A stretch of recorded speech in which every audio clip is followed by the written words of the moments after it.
હાલ ગુજરાતના મોટાભાગના ડેમોમાં ઉનાળાને લીધે પાણીનો જથ્થો ઓછો થઈ રહ્યો છે, ત્યારે ગુજરાતની જીવાદોરી સમાન સરદાર સરોવર નર્મદા ડેમ ભર ઉનાળે 60.41% ભરાયેલો છે.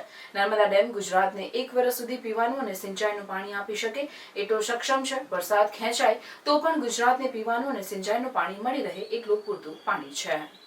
નર્મદા ડેમમાં હાલ 2015.13 MCM લાઈવ સ્ટોરેજ પાણીનો જથ્થો છે. નર્મદા ડેમની હાલની સપાટી 124.40 મીટરે પહોંચી છે. નર્મદાની મેઇન કેનાલમાં હાલ 6230 ક્યુસેક પાણી છોડવામાં આવી રહ્યું છે. CHPHનું એક ટર્બાઇન પણ ચાલુ કરાયું છે. નર્મદા ડેમ સાચા અર્થમાં ગુજરાતની જીવાદોરી પુરવાર થઈ રહી છે.